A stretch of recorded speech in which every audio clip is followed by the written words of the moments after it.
Hello guys, Wikipedia channel में आपका स्वागत है। मैं विपुल जैन आज आपके लिए लाया है अंत्य विभाजन कोऑर्डिनेट ज्योमेट्री का टॉपिक। अंत्य विभाजन पिछली वीडियो में हम आपको बता चुके हैं। दो बिंदुओं के बीच की दूरी किस तरह से ज्ञात करते हैं, आज हम देखते हैं इस चैनल के माध्यम से अंत्य विभाजन किस तरीके से करते हैं। आइए देखिए।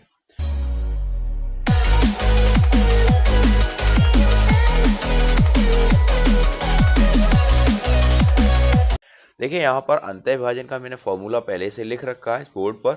x बराबर m1x2 plus m2x1 upon m1 plus m2 comma by, यहाँ अलग अलग हम कोऑर्डिनेट ज्ञात करेंगे x और y के। By m1/2 plus m2/1 upon m1 plus m2। यहाँ पर मैंने एक क्वेश्चन को लिखा है, उस बिंदु के निर्देशांक ज्ञात कीजिए जो दो बिंदु 2,0 और 0,4 को मिलाने वाले रेखाखंड को 2:3 के अनुपात में विभाजित करता है। यानी आपको इस तरीके से आपके सामने ये क्वेश्चन फेस होगा। आपको समझना है कि यहाँ पर 2,0 और 0,4 को मिलाने वाले रेखाखंड को 2:3 के अनुपात में अनुपात विभाजित करता है। आइए देखते हैं किस तरीके से इस प्रश्न को सॉल्व करते हैं। देखिए यहाँ पर 2,0 यहाँ लिखेंगे सॉल्व। माना पहले कोऑर्डिनेट को मैं नाम देता हूं a 2,0 एंड दूसरे कोऑर्डिनेट को नाम दे रहा हूं कैपिटल B। ठीक है, और ये अंतर विभाजन है यहाँ 2:3। अब इसको किस तरीके से करते हैं, यहाँ मानते हैं x1 बराबर 2 y1 बराबर 0। यहाँ लेते हैं x2 बराबर 0 एंड y2 बराबर 4 और इसको मानते हैं हम m1 बराबर 2 और m2 बराबर 3। यहाँ पर देखिए हम अंत्य विभाजन को ज्ञात कर रहे हैं। अंत्य विभाजित किस तरीके से करता है, इनर डिस्ट्रीब्यूशन हमसे बोलते हैं। कैपिटल X बराबर m1 x2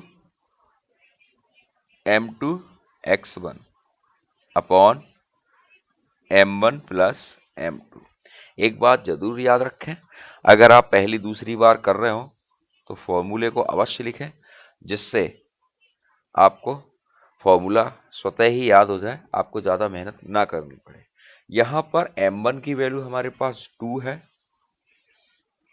इंटू x2 की वैल्यू हमारे पास 0 है, m2 की वैल्यू हमारे पास 3 है और x1 की वैल्यू 2 है अपॉन m1 प्लस m2 यानी 2 प्लस 3। हमारे पास वैल्यू निकल के आ रही है 6/5। ठीक है, इसी तरीके से हम कैपिटल बाई का मान निकालेंगे m1/2 plus m2/1 upon m1 plus m2। ठीक है, m1 की वैल्यू हमारे पास 2 है, y2 की वैल्यू हमारे पास 4 है, m2 की वैल्यू हमारे पास 3 है और y1 की वैल्यू हमारे पास 0 है अपॉन 2 प्लस 3 8/5। यहाँ देखिए अंत्य विभाजन के हमारे पास दो निर्देशांक आए हैं। यह लिखेंगे आंसर में जो हमें निर्देशांक चाहिए थे, जो कोऑर्डिनेट हमें चाहिए थे अंत्य विभाजन। देखिए ये है आपका 6/5 अपॉन 8/5। ये हो गया। ठीक है, 6/5 है 8/5। आप समझ गए होंगे अंत्य विभाजन हम किस तरीके से निकालते हैं, किस तरीके से ज्ञात करते हैं। कोई ज़्यादा बड़ी काम नहीं है, लेकिन समझना बहुत ज़रूरी है, क्योंकि यूपी बोर्ड में अंत्य विभाजन का क्वेश्चन आता है और रेखा में तो अक्सर पूछ लिया जाता है। आगे के टॉपिक में अंत्य विभाजन आपका आएगा, इसलिए मैं यहाँ क्लियर कर रहा हूँ।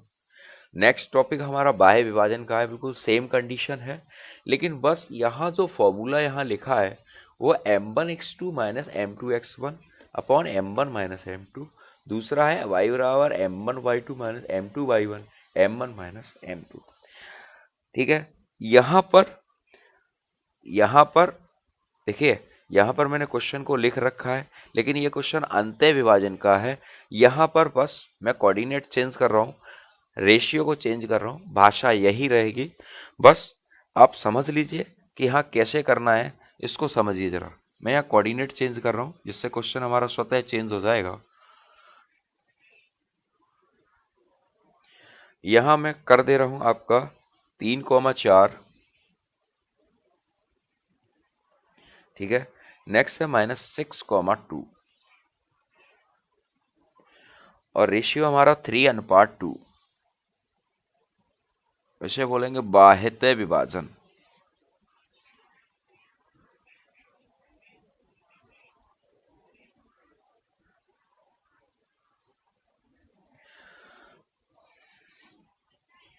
कई किताबों में बाह्यतः लिखा है, कहीं बाह्य लिखा है, तो वो आप फर्क ना समझे, बात एक ही है।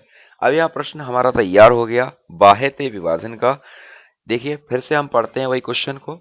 उस बिंदु के निर्देशांक ज्ञात कीजिए जो दो बिंदु 3,4 एवं -6,2 को मिलाने वाले रेखाखंड को 3:2 के अनुपात में बाह्यतः विभाजित करता है।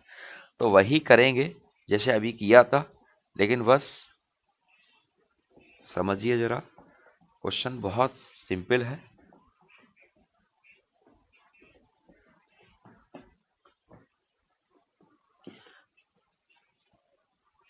देखिए मैं वैसे ही कर रहा हूं जैसे अभी मैंने किया था।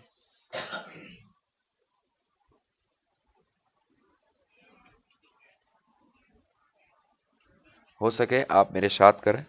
मेरा एक विकिपीडिया ऐप है, आप उसको डाउनलोड करें, जिसके माध्यम से आपकी प्रॉब्लम स्वतः सॉल्व हो जाएगी।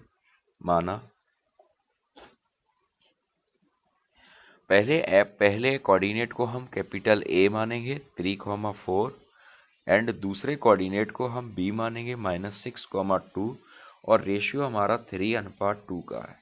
यहाँ हम स्मॉल x1 इसको नाम देंगे। देखना मैंने पिछली वीडियो में भी आपको बताया था, पहला कोऑर्डिनेट पहले निर्देशांक में पहला बिंदु जो है वो 3 है हमारा गुणांक, तो गुणांक 3 है, हम इसको पहले नाम x, क्योंकि अल्फ़ाबेटिकल पहले x आता है उसके बाद y आता है, ठीक है। उसके बाद 4 एंड x2 बराबर -6 एंड y2 बराबर 2 और ये आपके m1 बराबर 3 है और m2 बराबर 2 है, ठीक है। सबसे पहले बाह्यतः विभाजन हमें निकालना है, तो यहाँ लिखेंगे बाह्यतः विभाजन का जो फॉर्म है m1x2, मैंने ये लिख रखा है पहले से, m1x2 minus m2x1 upon m1 minus m2। देखिए m1 की वैल्यू हमारे पास 3 है, 3 इंटू x2 की वैल्यू हमारे पास -6 है, माइनस m2 हमारा 2 है, x1 हमारा 3 है, m1 माइनस m2, 3 माइनस 2, ये आपका आ गया -18 और -6 अपॉन 1, ये वैल्यू आ गई -24 अपॉन 1। नेक्स्ट हमारा इसी तरीके से मैंने यहाँ, ये याद रखने वाली बात है, हमेशा कंफ्यूज करती है, हमेशा याद रखना अंत्य विभाजन में प्लस का साइन रहता है और बाह्य विभाजन में माइनस का साइन रहता है। यहाँ पर देखिए यहाँ पर भी वही कंडीशन है जो मैंने अंत्य विभाजन में अभी क्वेश्चन में सॉल्व की थी, अब बाह्य विभाजन में मैं कर रहा हूँ। यहाँ m1 और m2, m1 हमारा 3 है, m2 की वैल्यू हमारे पास 2 है। अंत्य विभाजन और बाह्य विभाजन में x और y के कोफिशिएंटों को अलग अलग निकालते हैं। माइनस m2 हमारा क्या है, m2 हमारा 2 है और y1 हमारा 4 है। देखिए m1 हमारा 3 माइनस 2, ये हो गया 6 और ये 2 4 जा 8 होते हैं और ये 1 यानी -2। इसके बाह्य विभाजन आ गए,